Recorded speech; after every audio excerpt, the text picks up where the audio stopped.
Hey, it's Brian Mudd. This is my cheat sheet for Tuesday, August 30th. A&M out of the Big 12. Everything that has been talked about, all the rumors, it's going to happen. Texas A&M sending a letter to the Big 12 last night looking to opt out. Here's the thing.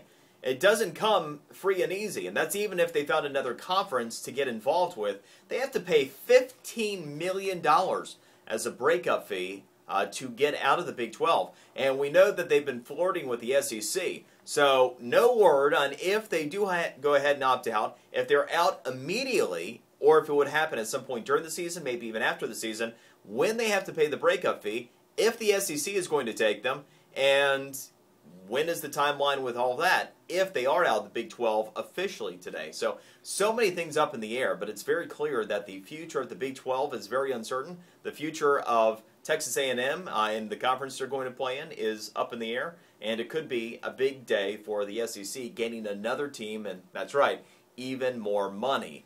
All right, so moving along to us, our habits. You know, during the economic downturn, plastic became a bad thing, unless it was a debit card and you didn't have to pay interest on it. Debit card usage rocketed past credit card usage as we became very debt averse. But something happened earlier this year. Credit card usage returned to levels above that of the other piece of plastic, the debit card.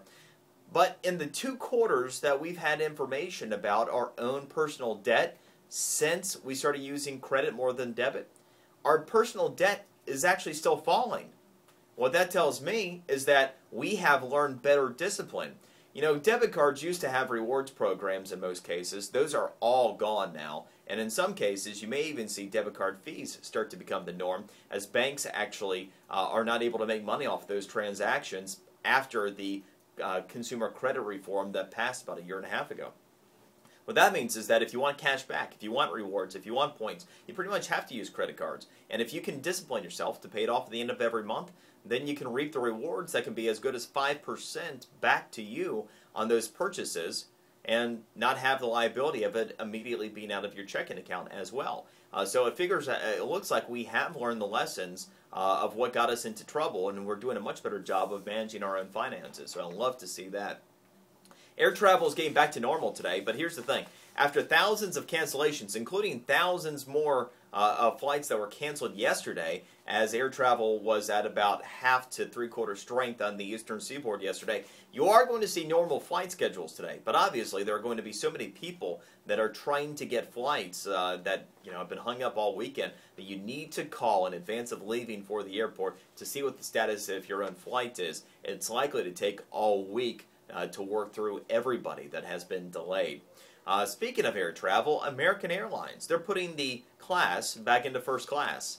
They're actually adding back all the features that there used to be. You're going to have slippers, turn-down service, blankets, all of the little creature comforts, which might have used to have been part of coach, but now have even been removed from first class on most flights, all back starting today with American Airlines, and they're going to tier in even more features through October, it would appear, for business and first class travelers.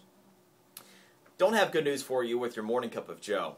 Any price decreases we've seen recently, that's probably all we're going to get, and we might even see the price decreases on certain brands like Folgers, Maxwell House, and Dunkin' Donuts go back up. Just in the last 1.5 to 2 weeks, we've seen the price of coffee move higher, but in the last week in particular, it's skyrocketing. We saw huge jumps yesterday, and on the price of corn. Corn is up 13% in the last 2 weeks as well, along with wheat and many other commodities. What you're seeing is a lot of people are putting money into commodities and food the way they used to in various investments like the stock market, and you're seeing a lot of volatility. Sorry to be the bearer of bad news there. By the way, Rick Perry leading Mitt Romney in all national polls for the first time in the last 2 weeks. That's something to watch. Warren Buffett dreamed up his Bank of America investment in the bathtub, and Donald Trump invested in B of A recently too. Good news for them. That's the cheat sheet for today. We'll see you tomorrow.